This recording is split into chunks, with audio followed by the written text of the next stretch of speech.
né, que estava fazendo aí. A Fernanda trouxe um alívio, né, que as temperaturas máximas devem chegar aí a 30 graus, o que ajuda muito. A gente estava beirando os 38, 39, até 40 graus em algumas regiões do estado.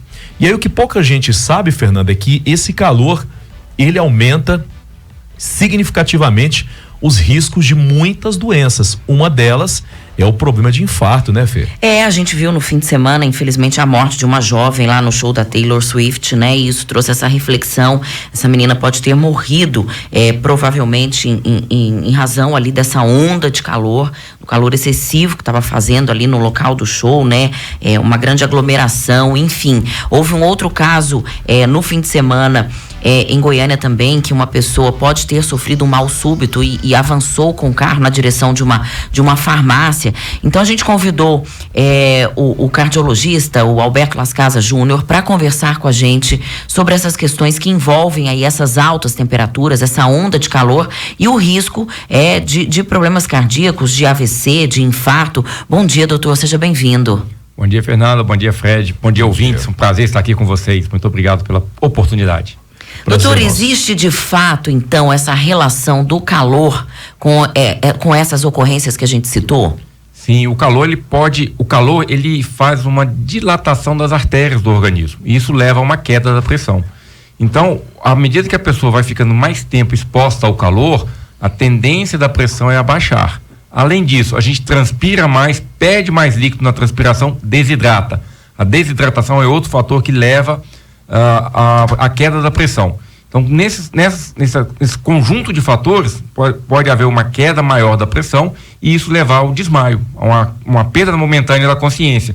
Porém, em alguns momentos chaves, pode ser catastrófico, como é o caso do acidente de carro que a gente observou esse final de semana.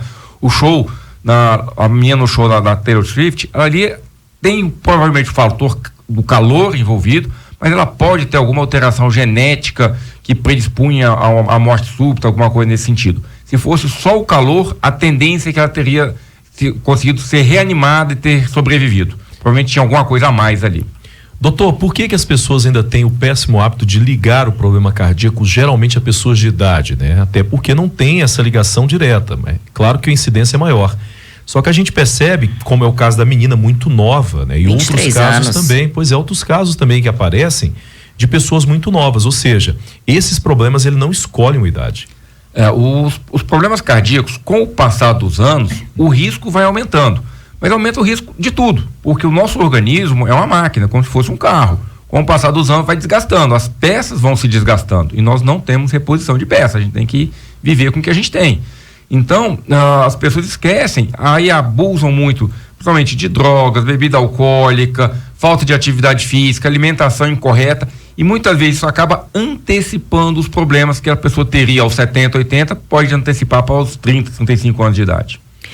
Quando a gente vê a morte de uma pessoa jovem aqui, como foi o dessa menina, relacionada a problema cardíaco, os primeiros comentários que surgem estão relacionados à vacina. Nós estamos aqui diante de um dos cardiologistas mais respeitados do Brasil, eu diria. Que relação o senhor estabelece? O senhor dentro de consultório, o senhor percebe na rotina do senhor um aumento nos casos de infarto depois da vacina contra a Covid? Eu acho que é muito irresponsável fazer esse tipo de afirmação, né? Ainda mais na minha posição. Acho que para a gente afirmar alguma coisa, a gente tem que ter certeza. E a gente só tem certeza através de estudos clínicos randomizados. São estudos que a gente compara o grupo que tomou com o grupo que tomou placebo. E nesses estudos não houve aumento de infarto, de complicações de forma tão significativa dessa forma. Tivemos alguns aumentos de miocardite, que é uma inflamação do músculo do coração, em jovens do gênero masculino, porém a minoria precisou internar, foi todos transitórios, todos os casos foram transitórios, sem maiores repercussões. E essa incidência na vacina foi inferior à incidência de quem pegava o vírus da Covid. Então, está tudo mais ou menos dentro do balaio, né? Do que já vinha acontecendo, né? Ao longo dos anos. O que aumenta o risco de infarto, certamente é isso que a gente conversava, os hábitos da população, né? É uma população sedentária, a maioria dos brasileiros sedentários, né? Tem o uso de bebida alcoólica, o uso de cigarro, tudo isso joga contra a saúde do coração. Cigarro, os estimulantes, cafeína, As bebidas energéticas aí que são muito estimulantes, as pessoas tomam 2, 3 latinhas por noite, associado com bebida alcoólica, então isso aí tudo acaba sendo uma bomba muito maior do que vacina.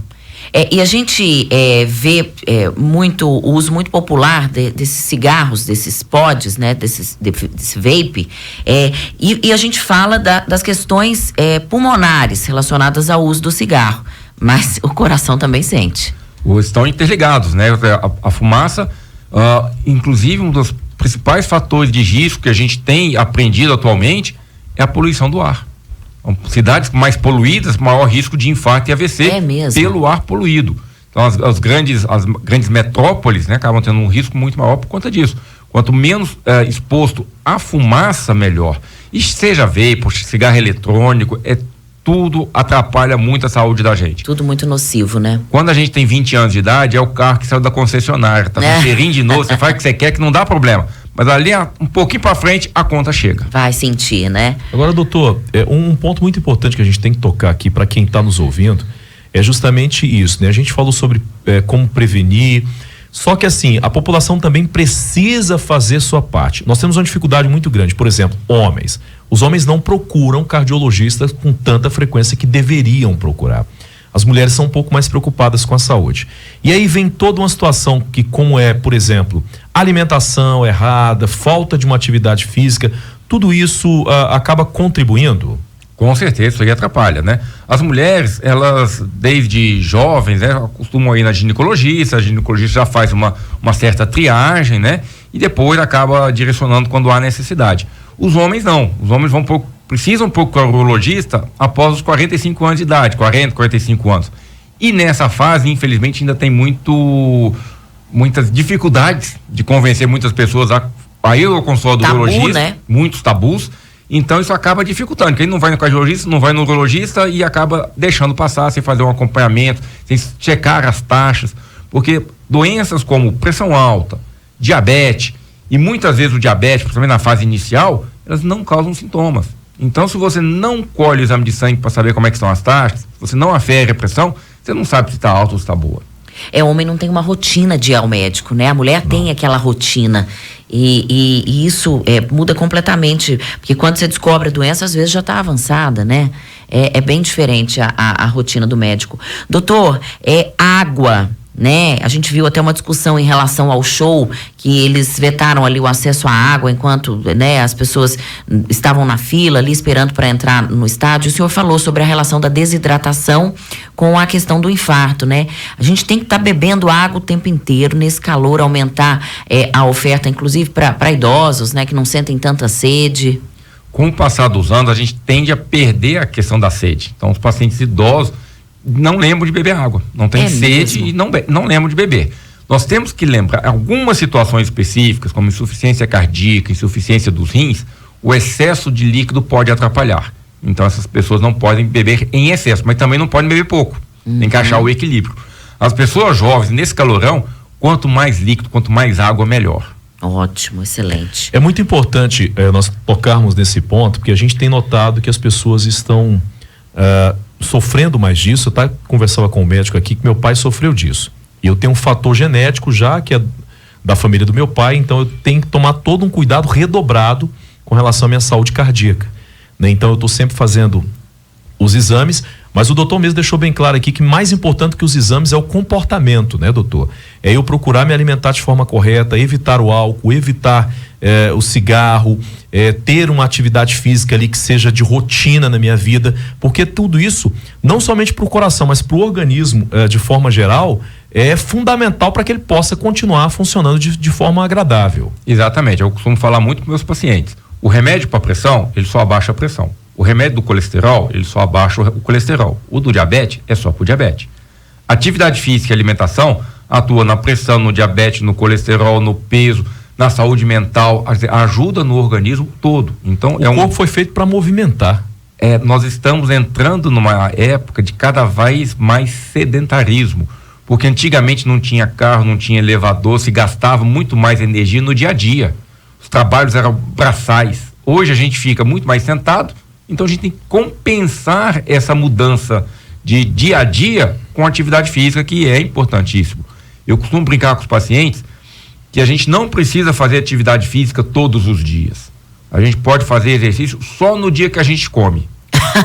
Só no dia que come. O dia que não comer, está dispensado de fazer atividade física. Doutor, o senhor está falando aí né, de tudo que facilita a nossa vida, mas que nos deixa mais sedentários. E eu estou pensando aqui que hoje em dia a gente movimenta só os dedinhos, né? Exatamente. É aqui no celular, é o tempo todo aqui no celular e muito mais sentado, né? Isso aí mudou completamente o perfil mesmo das pessoas, né? O sedentarismo absurdo. A pressão alta, doutor, é completamente silenciosa, né? O Fred falando que ele tem pressão alta, o Fred é um cara ativo, faz academia e se alimenta bem, não bebe, né? Não fuma, e um cara que tem pressão alta. E aí se a pessoa não vai ao médico, ela não descobre isso. Não fica sabendo, não trata, e a pressão, eu brinco que a pressão funciona igual o ditado da água mole em pedra dura. É aquele pouquinho, todos os dias, que vai causar um estrago depois de 5 anos, 10 anos, não é de um dia para o outro. Entendi. É aquela regularidade ao longo de vários anos. Por isso que é importante mantê-la controlada para a gente diminuir riscos de complicações. Ou jogar o problema mais para frente. Ao invés da pessoa ter um infarto com 50, que ela tem aos 80. É verdade. E isso que o senhor dizia de se movimentar e como isso funciona como um remédio. Remédio, academia é remédio. A gente não tem que escolher, não. Eu não quero fazer atividade física. Não tem jeito, né?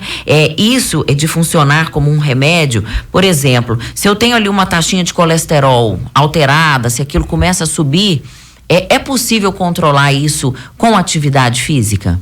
Muitas vezes é possível, sim, desde que a pessoa faça. Porque tem muito aquela cultura, eu vou começar, mas se não realmente começa, e o benefício da atividade física, ela vai aparecer depois de 3, 4, 5 meses da rotina. Então não adianta a pessoa fazer uma semana de caminhada e já querer colher exame de sangue e ver se melhorou. Não mudou nada.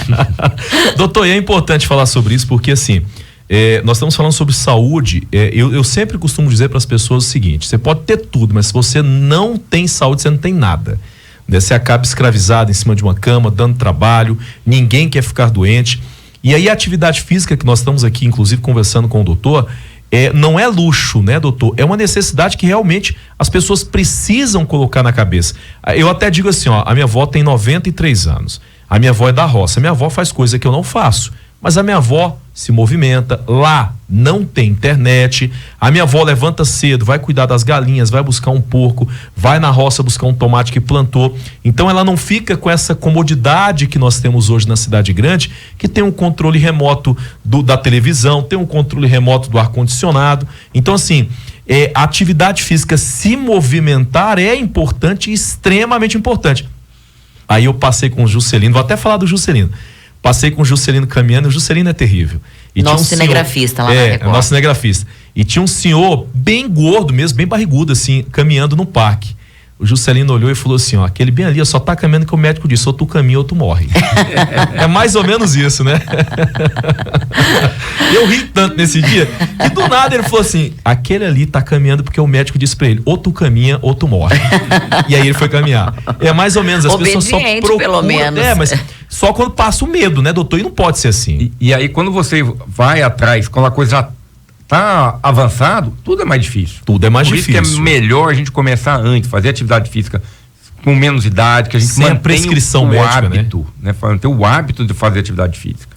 Bom, nós recebemos aqui o cardiologista Alberto Las Casas Júnior. Doutor, muito obrigada pelo bate-papo, muito esclarecedor, viu? Obrigada por dispor do seu tempo, que é tão concorrido, tão disputado pelos pacientes, para estar aqui alertando as outras pessoas. Eu que agradeço, estou à disposição, gente. Muito obrigado, bom dia para vocês. Obrigada.